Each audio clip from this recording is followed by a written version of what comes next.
जय हिंद एवरीवन।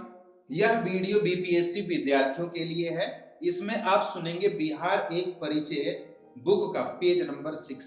इससे पहले का पेज नंबर वाले वीडियो बनाए गए हैं, आप प्लेलिस्ट में जाकर के देख और सुन भी सकते हैं। आइए अब शुरुआत करते हैं। तदुपरांत लोह युग का आरंभ हुआ। भारत में लोहे का उपयोग संभवतः 1000 ईस्वी पूर्व में आरंभ हुआ। यद्यपि कुछ पुरातत्व शास्त्री 1500 ईस्वी पूर्व से ही लोहे के उपयोग की चर्चा करते हैं।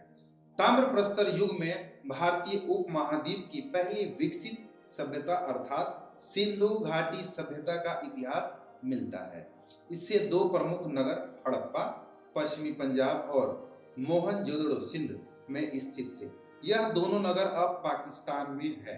सिंधु सभ्यता का इतिहास कई चरणों में प्रस्तुत हुआ, परंतु इसका सबसे उन्नत चरण 2500 से 1500 ईस्वी पूर्व तक रहा।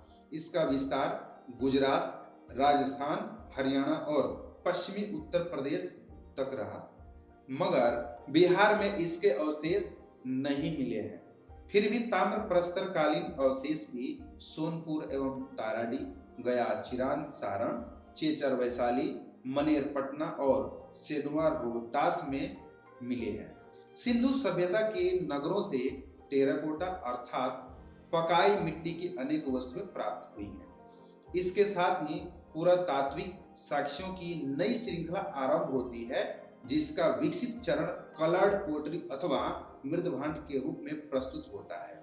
ऐसे मृदभांडों की 3 रूप हैं, जिनका क्रमिक विकास हुआ। रेड एंड ब्लैकवेयर अर्थात लाल एवं काले रंग वाली मृदभांड। 9वीं शताब्दी ईस्वी पूर्व के पश्चात पेंटेड ग्रेवेयर यानी रंगीन धूसर मृदभांड।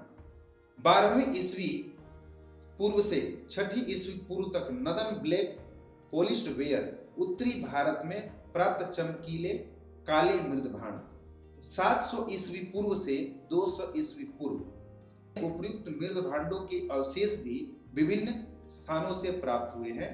इस प्रकार मानव जीवन के आदिकाल से ही बिहार में मनुष्यों के रहन सहन के साक्ष्य उपलब्ध है। भारतीय इतिहास से संबंधित लिखित जानकारी के सबसे प्राचीन स्रोत वेद है। इसकी रचना आर्यों के द्वारा हुई, जो 1500 ईस्वी पूर्व के लगभग ईरानी पठार से प्रवास कर पश्चिमोत्तर भारत में आए।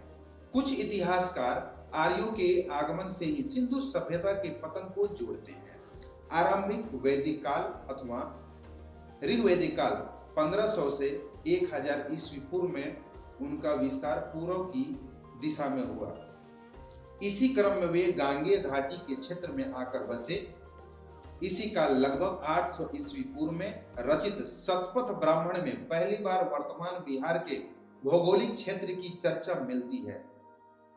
इस विवरण के अनुसार गंडक नदी के तट तक आने वाले 9 आगंतुकों ने विदेह वर्तमान तिरहुत मिथिला में निवास ग्रहण किया।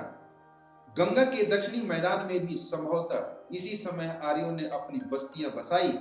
लौह प्रौद्योगिकी के विकास के कारण उन्हें जंगलों को काटने और कृषि कार्यों में सहायता मिली। इन बदली हुई आर्थिक परिस्थितियों ने इस क्षेत्र में नगरीकरण और तदुपरांत राज्यों के निर्माण में निर्णायक योगदान रहा। दोस्तों, पेज नंबर 6 पूरा हुआ। वीडियो अच्छा लगे लाइक कीजिए, शेयर कीजिए, सब्सक्राइब कीजिए।